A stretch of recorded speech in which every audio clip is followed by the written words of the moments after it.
We thank God for this day that God has ordained. దేవుడు ఏర్పరిచిన ఈ దినాన్ని బట్టి దేవునికి వందనాలు. So I want to just the title it says "See to it." మరి ఈ రోజు కొరకైన అంశం జాగ్రత్తగా చూచుకొనుడి. That means looking diligently, అంటే మనం శ్రద్ధగా చూడాలి అని అర్థం. so that we have to see something, look very diligently. Diligently.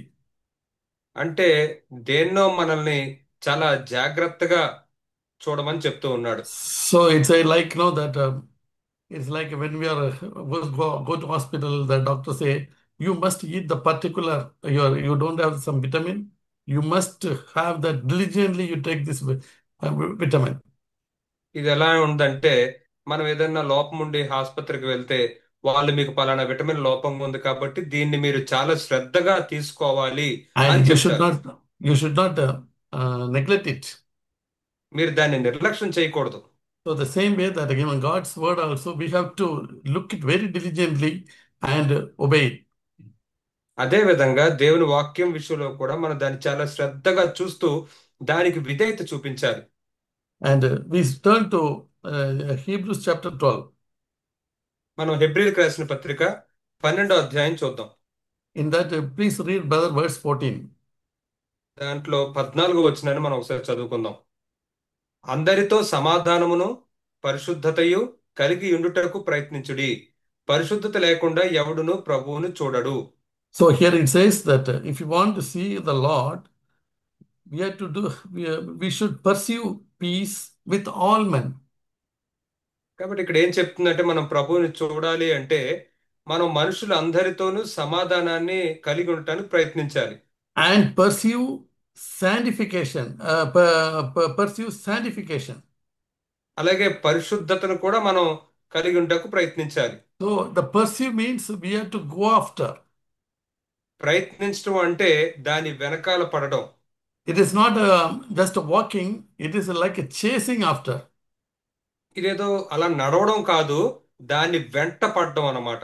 Suppose you have to catch a train and the train already started to moving on the platform and you are just a few meter away. So fast you pursue after, that is like that, that is what pursue after.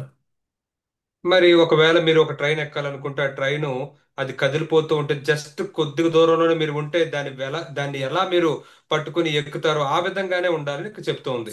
So that we have to pursue holiness and pursue peace with all men. ఆ విధంగా మనం అందరితో సమాధానమును పరిశుద్ధతయు కలిగి ఉండటకు ప్రయత్నించాలి. And if you to want to pursue peace and holiness, we need something. మనం సమాధానమును పరిశుద్ధతను కలిగి ఉండటకు ప్రయత్నించే విషయంలో మనకి ఏదో ఒకటి అవసరమై ఉంది. So what is that? Verse 15, see to that no one comes short of the grace of God. అది 15వ వచనంలో ఉంది.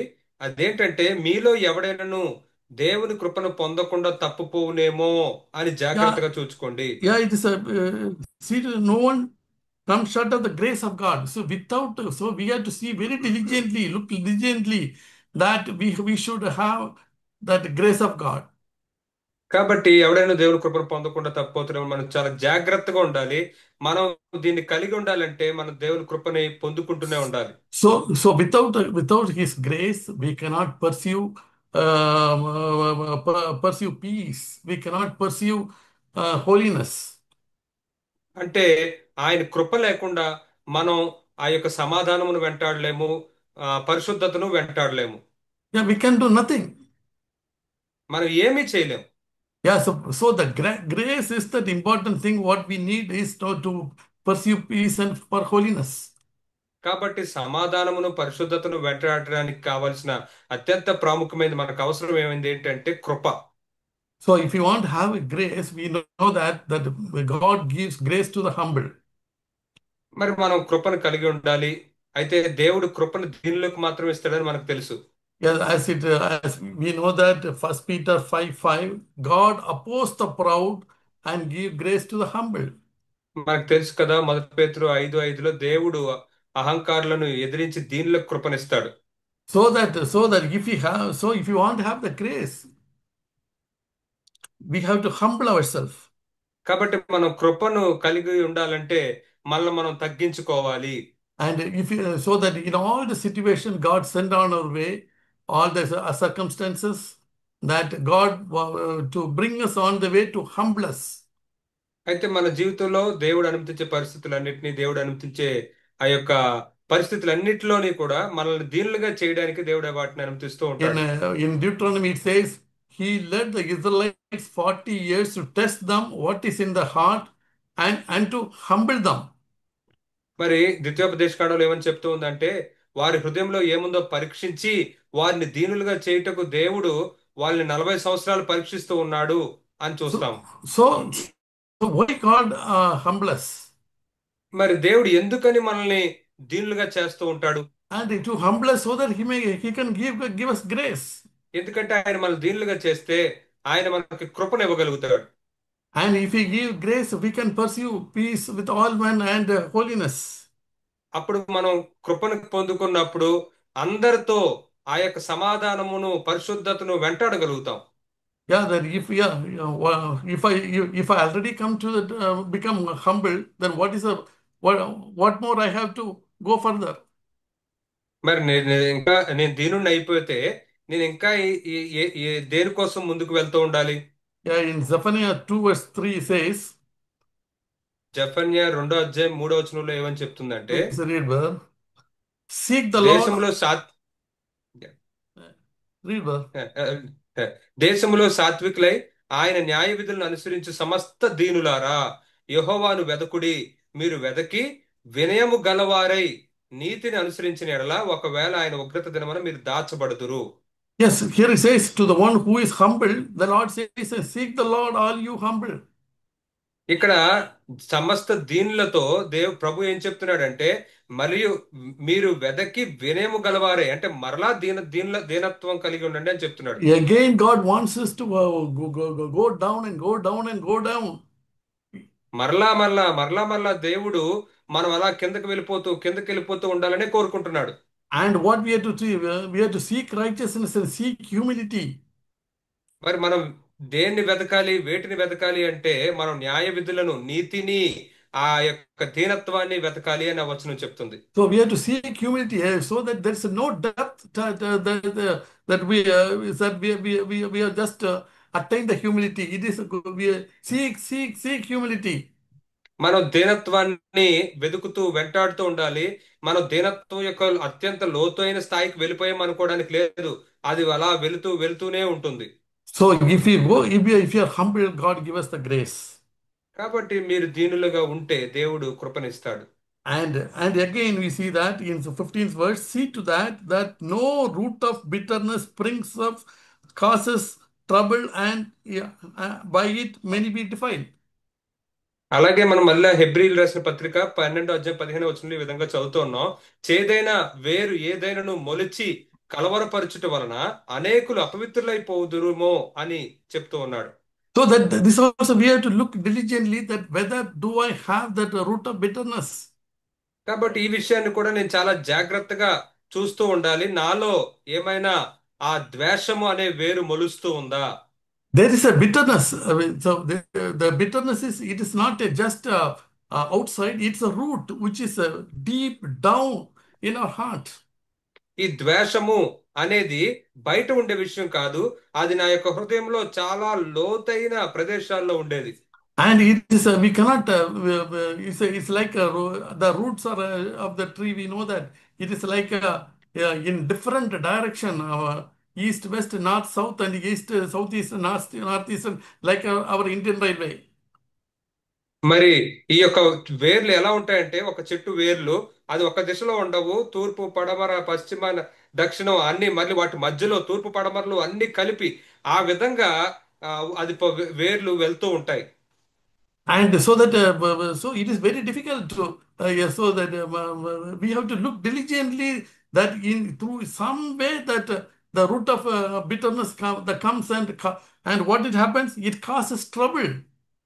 కాబట్టి ఏ విధంగా అయినా ఈ యొక్క చేదైన ద్వేషము అనే వేరు మొలుస్తదేమో అని జాగ్రత్తగా చూసుకోవాలి. ఎందుకంటే ఇది కలవరాన్ని తీసుకొస్తది, And not only the trouble, and it defiled many. అది కలవరాన్ని తీసుకురావడమే మాత్రమే కాదు, అది అనేకుల్ని అపవిత్రులుగా చేస్తుంది. So that we have to see it very diligently, look very diligently. Do I have? But remember that we have. We must acknowledge that we have the bitterness. It is a root of bitterness we have. We have to acknowledge that. అయితే మనలో గనక మనం దాన్ని జాగ్రత్త పరిశీలించుకున్నప్పుడు, మనలో ఆ వేరు ఉందని తెలిసినప్పుడు దాన్ని మనం ఒప్పుకోవాలి. ఈ ద్వేషం అనే ఈ యొక్క వేరు నాలో ఉందనేది నేను ఒప్పుకోవాలి. Because it is a root. Root it cannot be identified. It because it is a hidden. అది ఒక వేరు కాబట్టి అది గుర్తించబడలేదు. అది దాచబడి ఉంటుంది లోపల ఎక్కడో. And it is sometime it is some situation come, it springs up. ఏదన్నా ఒక పలానా పరిస్థితి వచ్చినప్పుడు అది మరలా మొలుస్తూ పైకి వస్తూ ఉంటుంది. And create troubles.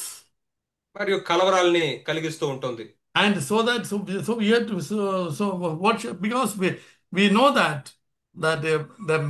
human nature is, it is Romans 3:14 says, their mouth is full of cursing and bitterness. మనకి మానవ స్వభావం తెలుసు కదా, వారి యొక్క నోరు సమస్త శాపములతోనూ సమస్త ద్వేషముతోనూ నిండి ఉన్నది. Yeah, Romans 3:14 says, the mouth is full of cursing and bitterness. రోమిలికి రాసిన పత్రిక 3:14 వారి నోటి నిండా శపించుటయు పగయు ఉన్నవి.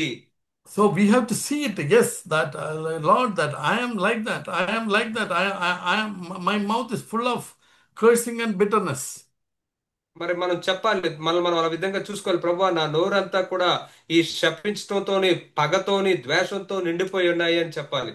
So if I see that, if I really identify that there is a bitterness, I will be look diligently.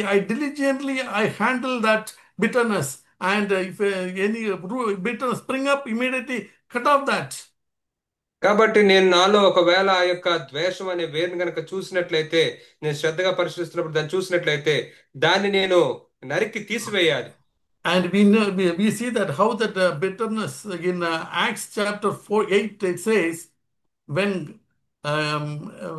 apostle came to Jerusalem, in Jerusalem heard that the Paul and Peter came and they were prayed for the Holy Spirit. మరి అపోస్తలుల గారు 8వ అధ్యాయం మనం చూసినట్లయితే ఆ యొక్క అపోస్తలు పౌలు పేతుర్లు అక్కడికి వచ్చినప్పుడు వాళ్ళు పరిశుద్ధాత్మ కోసం ప్రార్థన చేస్తూ ఉన్నారు. And the Holy Spirit fell on him. అప్పుడు పరిశుద్ధాత్ముడు అతని మీద కుమ్మరించబడ్డాడు. And so they began in 14 and 15, they began laying their hands on them and they were receiving the Holy Spirit. మన తర్వాత 14-15 చూసినట్లయితే వారు వారి హస్తములను వారి మీద ఉంచినప్పుడు వారు కూడా పరిశుద్ధాత్మను పొందుకుంటూ ఉన్నారు. But when verse 18 says, now when Simon saw the Spirit was given them through the laying of apostles' hands, he offered them money. అయితే 18 మనం ఏం చూస్తున్నాం, అపోస్తలుల చేతులుంచుట వలన పరిశుద్ధాత్మ అనుగ్రహింపబడిన సీమోను చూచి వారి ఎదుట ద్రవ్యాన్ని పెట్టాడు. And he said, I give you money and give me also that the Holy Spirit. మరి నేను మీకు ద్రవ్యాన్ని ఇస్తాను, డబ్బు ఇస్తాను, ఆ పరిశుద్ధాత్మ నాకు కూడా ఇవ్వండి అని అడుగుతూ ఉన్నాడు. And verse 20, Peter said to them, may your silver perish with you, and you thought that you could acquire the gift of money, and you had no part. And it says that, verse 22, therefore repent of your wickedness and pray to that, if possible, the intention of a heart may be forgiven. I see that you are in a gall of bitterness. 20వ వచనంలో చూసినట్లయితే అందుకు పేతురు అంటూ ఉన్నాడు సీమోన్ తోటి, నీవు ద్రవ్యం ఇచ్చి దేవుని వరం సంపాదించుకుందు అని తలంచుకున్నందున నీ వెండి నీతో కూడా నశించును గాక, నీ హృదయం దేవుని ఎదుట సరైనది కాదు గనుక ఈ కార్యమందు నీకు పాలు పంపులు లేవు. 22వ వచనంలో, కాబట్టి ఈ చెడుతనం మానుకొని మారు మనసు నుండి ప్రభువుని వేడుకొనుము, ఒకవేళ నీ హృదయాలోచన క్షమించబడవచ్చును అని నీవు ఘోర దుష్టత్వంలోను దుర్నీతి బంధకంలో ఉన్నట్టు నాకు కనబడుతుంది అని చెప్తున్నాడు. Yeah, this is a gall of bitterness. It is to seek and covet others' ministry. ఇతరుల యొక్క పరిచర్యని వెతికి వెంటాడి అది ఆశించడం అనేది అది ఆ, ద్వేషం అది. Yeah, yeah, how well we can say how well that brother is speaking. So I also want to speak like that. ఆ సహోదరుడు ఎంత చక్కగా మాట్లాడుతున్నాడు కదా, నేను కూడా అలా మాట్లాడాలి. How well that brother sing. I also want to sing like him. ఆ సహోదరుడు ఎంత చక్కగా పాడుతున్నాడు కదా, నేను కూడా అలా పాడాలి. When that brother speak and everyone one were so attentive, but I also want to be like that, like him. మరి ఆ సహోదరుడు పాడుతూ ఉన్నప్పుడు అందరూ చాలా శ్రద్ధగా ఉంటారు, నేను కూడా అలాగే ఉండాలి. Yeah, what the Holy Spirit says that for such is that you are in gall of bitterness and the bondage of unrighteousness. అటువంటి వారితో పరిశుద్ధాత్ముడు ఏం చెప్తున్నాడు? నీవు ఘోర దుష్టత్వంలోను అంటే ద్వేషములోను దుర్నీతి బంధకాల్లో ఉన్నట్టు నాకు కనబడుతుంది. But in English says that gall of bitterness. English లో అయితే అది గాల్ ఆఫ్ బిటర్నెస్ అని చెప్పబడుతూ ఉంది. It's a bitterness. You are bitter that when the Lord is using somebody, you are bitter. ఎవరినైనా ప్రభువు ఉపయోగించుకుంటున్నప్పుడు నువ్వు ద్వేషాన్ని కలిగి ఉంటూ ఉన్నావు. So the Lord says that be careful and watch over, look diligently in your heart whether do I have that bitterness and that such a bitterness you have or not. అటువంటి ద్వేషం నువ్వు కూడా కలిగి ఉన్నావో లేదో అని చాలా జాగ్రత్తగా చూసుకుంటూ ఉండాలని ప్రభు కోరుకుంటూ ఉన్నాడు. Yeah, because and in Ephesians 3:31 it says. ఎఫెసీయులకు రాసిన పత్రిక 3వ అధ్యాయం 31 So 31 it says all bitterness. Ephesians where Ephesians 3:31. Ephesians. Yes, brother. Ephesians 3:31. Yes, brother. 21. No, not there, brother. Ephesians. Just wait, brother. Sorry. Yeah, yes. Oh, yeah. 4:31. Sorry, 4:31. 4:31. ఎఫెసీయులకు రాసిన పత్రిక 4వ అధ్యాయం 31వ వచనం. Yes, Let all bitterness and wrath, anger, clamor, and slander be put away from you. సమస్త ద్వేషము, కోపము, క్రోధము, అల్లరి, దూషణ, సకలమైన దుష్టత్వము మీరు విసర్జించుడి. So I was thinking that the bitterness is the root cause of all wrath, anger, clamor, slander, and malice.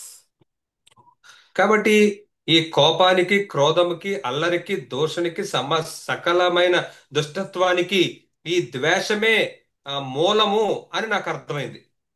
So that we have to be very careful. We have look diligently, very carefully to see that Lord, I am a person who call of bitterness, and I am a person who the root of bitterness.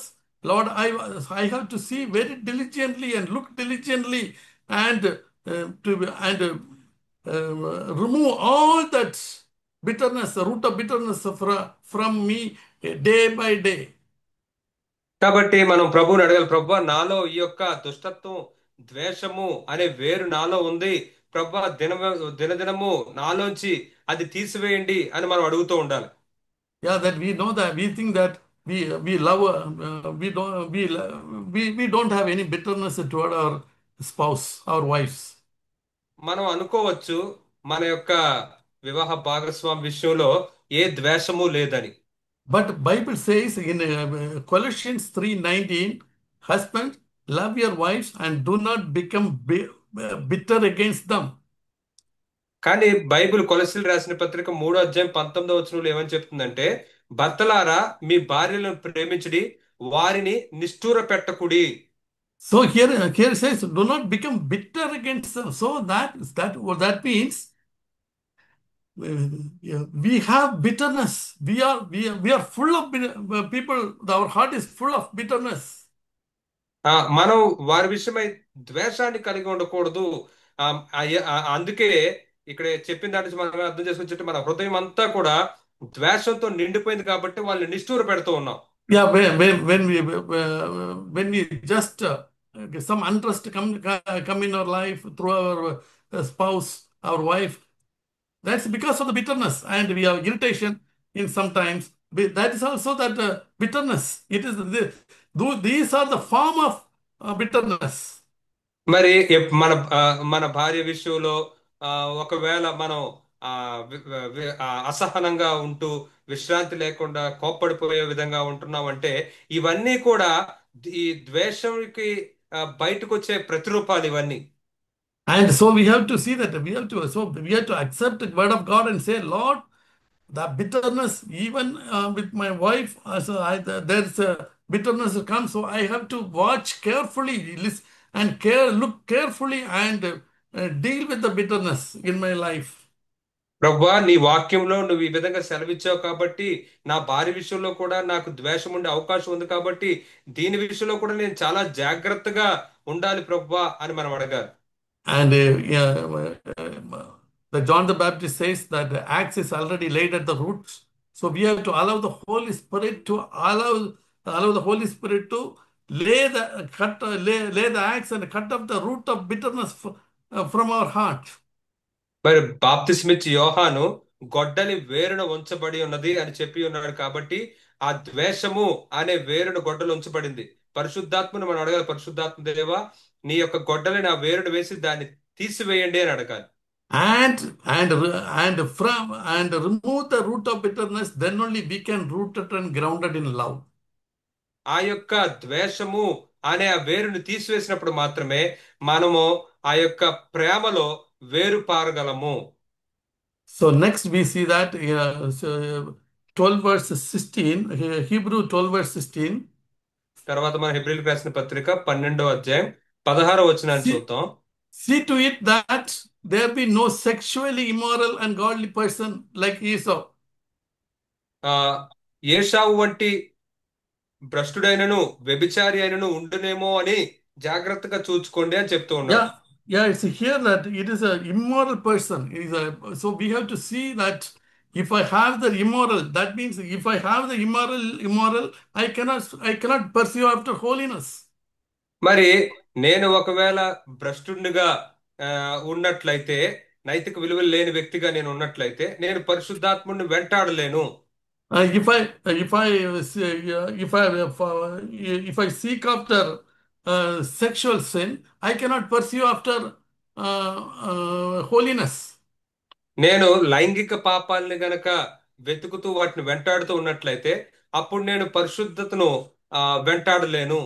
So we know that we have to look diligently all these things to pursue peace with all men and pursue holiness.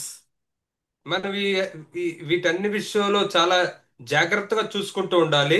ఎందుకంటే అప్పుడు మాత్రమే మనం అందరితో సమాధానమును ఆ యొక్క పరిశుద్ధతను కలిగి ఉండగలము. Then only we can see the Lord. అప్పుడు మాత్రమే మనం ప్రభువుని చూడగలము. So that we have to take the sexual sin very seriously. అందుచేతే మనం ఈ లైంగిక పాపాన్ని చాలా తీవ్రంగా తీసుకోవాలి. We should not take it lightly. Okay, no problem. That it's a weakness. No, brother, no sister, sir. We cannot take it lightly. We have to pursue after that. We have to pursue after and hate the sin. Hate sin. కాబట్టి ఈ లైంగిక పాపాన్ని మనం ఏదో చులకనగా తీసుకుని ఇది ఒక బలహీనతే కదా అని అనుకోకూడదు. దాన్ని వెంటాడి దాన్ని అసహ్యించుకుని దాని నుంచి దూరంగా ఉండాలి. See to that no immoral person, so that we in the church, no immoral person that how glorious it is. It will be in the church that no immoral person like Esau. కాబట్టి సంఘంలో కూడా భ్రష్టుడు అనే వ్యక్తి ఉండకుండా మనం చూసుకోవాలి. మరి ఏషా వంటి భ్రష్టుడు లేకపోతే సంఘం ఎంత మహిమకరంగా ఉంటుందో కదా. Yeah, that if so, and that's see to that no immoral and a godless person like Esau. What did he do? Why he's being told godless? Because he sold his birthright. మరి ఏషావుని దేవుడిని కలిగి లేని భ్రష్టుడు అని ఎందుకు పిలుస్తున్నారంటే తన జ్యేష్ఠత్వపు హక్కును తను అమ్మివేశాడు కనుక. So that what is the birthright? ఆ జ్యేష్ఠత్వపు హక్కు ఏంటి? Yeah, the birthright is it is he get the inheritance without any effort. ఏ ప్రయాసం లేకుండా తను వారసత్వాన్ని పొందుకోగలడు. So you need not to put any effort, but uh, uh, he sold it. తను ఏ ప్రయత్నాలు చేయాల్సిన అవసరం లేదు, కానీ దాన్ని అమ్మివేశాడు. So here it says that he sold the birthright. So we have to see it very clearly that we can also be like Esau. We can తన యొక్క sell the birthright. తన జ్యేష్ఠత్వపు హక్కుని మరి ఏశావు అమ్మివేశాడు, కాబట్టి మనము కూడా మన యొక్క జ్యేష్ఠత్వపు హక్కుని అమ్మేసుకోగలము అని మనం గుర్తించాలి. See to that we also do not be like Esau. కాబట్టి మనము కూడా ఏశావు వలె ఉండకుండా జాగ్రత్తగా చూసుకోవాలి. And what is our birthright? మరి మన యొక్క ఆ జన్మ హక్కు లేదా జ్యేష్ఠత్వపు హక్కు ఏంటి? And Genesis chapter 1 verse 26. ఆదికాండం 1వ అధ్యాయం 26వ వచనం. We read it 27, brother. God 27. 27వ వచనం చదువుకుందాం. దేవుడు తన స్వరూపమందు నరుని సృజించెను, దేవుని స్వరూపమందు వారిని సృజించెను, స్త్రీనిగాను పురుషునిగాను వారిని సృజించెను. Yeah, he created man in his own image. దేవుడు నరుని తన స్వరూపమందు సృజించాడు. And so that so we are created to reflect his glory. కాబట్టి మనం ఆయన మహిమను ప్రతిబింబించడానికి మనం సృజించబడ్డాము. But that glory was taken away, sold. Was sold by Adam and Eve to Satan. కానీ ఆ యొక్క మహిమని మనం అమ్మివేసుకున్నాం. ఆదాము అవ్వలు ద్వారా దాన్ని మనం అమ్మివేసేసుకున్నాం. So that now that is our birthright to conform to the image of his son Jesus Christ. That is our birthright. తన కుమారుడైన యేసుక్రీస్తు యొక్క ప్రోలికలోనికి స్వరూపంలోనికి మార్చబడమే మన హక్కు, మన జ్యేష్ఠత్వ హక్కు. దాన్ని And అమ్మివేశారు. so now we have to get back. So now that Jesus has come and given us the Holy Spirit and he crushed Satan under his feet. Now he is voluntary to say, you take it.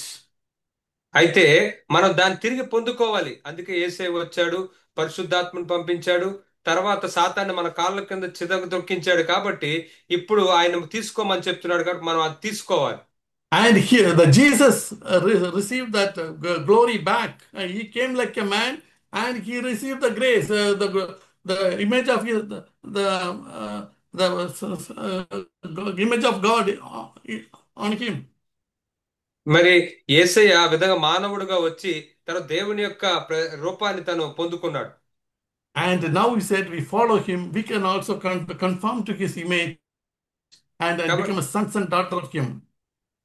కాబట్టి ఇప్పుడు ఆయన మనతో ఏం చెప్తున్నాడంటే, నన్ను వెంబడించండి, అప్పుడు మనం కూడా ఆయన వలె ఆయన పోలికలకు మార్చి దేవుని యొక్క కుమార్తెలుగా అవ్వగలం. So this is our birthright, that is to conform to the image of his son Jesus Christ.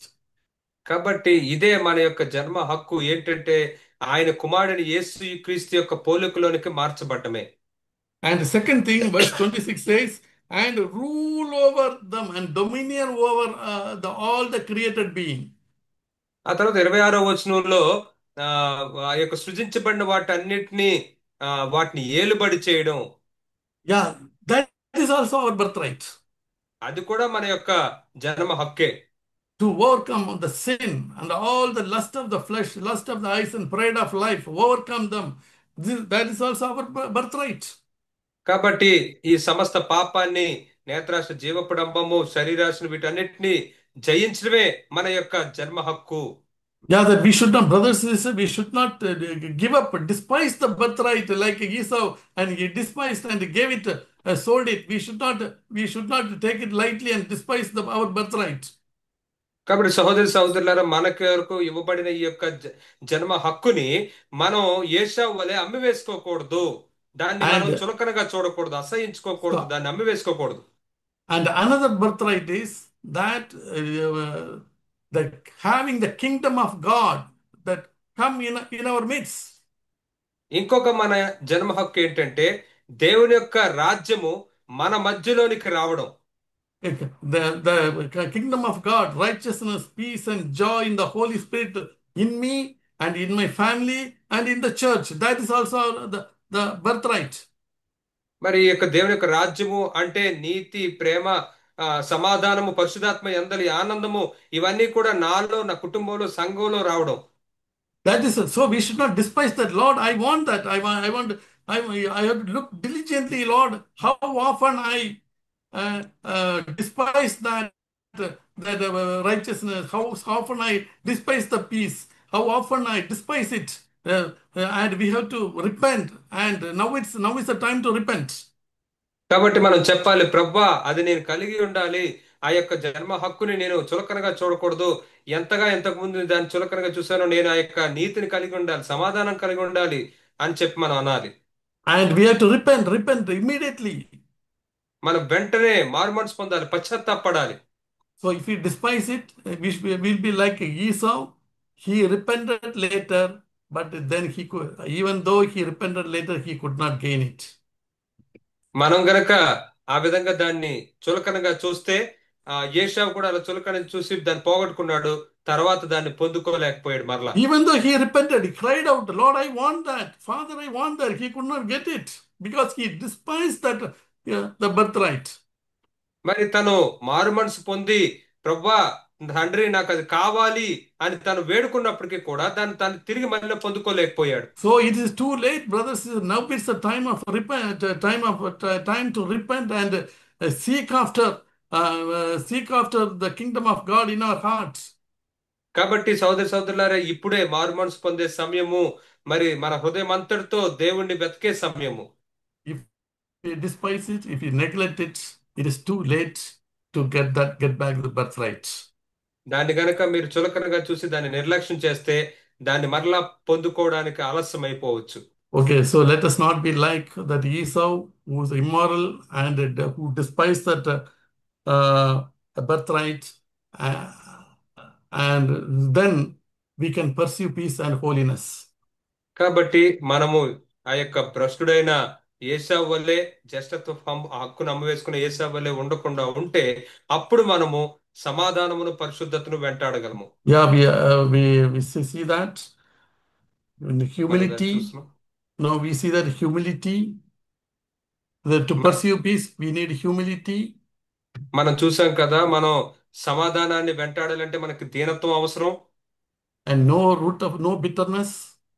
మరియు ద్వేషము అనే వేరు అనేది ఉండకూడదు. See that. We have to look carefully, diligently, whether any pride is in me, whether any bitterness in me, whether any sexual sin is in me, whether uh, anything which I despise your commandment. కాబట్టి మనం దాన్ని చూడాలి, జాగ్రత్తగా చూసుకోవాలి. ప్రభా నాలో ఏమైనా గర్వం ఉందా, ఈ చేదైన వేరు ఉందా, ద్వేషం అనేది నాలో ఈ యొక్క లైంగిక పాపం ఉందా అని మనం జాగ్రత్తగా చూసుకుంటూ ఉండాలి. And am I despising the birthright which you have offering me? నీవు నాకు ఇస్తూ ఉన్న ఆ యొక్క జ్యేష్ఠత్వ హక్కుని నేనేమన్నా చులకనగా చూసి అసహించుకుంటున్నానా? Yeah, brothers and sisters, we are like that. Let us repent repent and let us not be the person like Esau and to get and now is the time and accept the Lord and repent and pursue righteousness, pursue peace and holiness so that we can see the Lord. కాబట్టి సోదర సోదరు, మనం అటువంటి వారంగానే ఉన్నాం. కానీ ఇప్పుడు మారు మనసు పొంది మరలా దాన్ని వెంటాడదాం. యేషోవా వలె మనం ఉండొద్దు. మనం మారు మనసు పొంది దాన్ని వెంటాడదాము. అప్పుడు మనం ఈ యొక్క సమాధానమును, పరిశుద్ధతని మనం పొందుకోగలము. May the Lord help us. ప్రభు మనకి సహాయం చేయను గాక. Amen. ఆమేన్.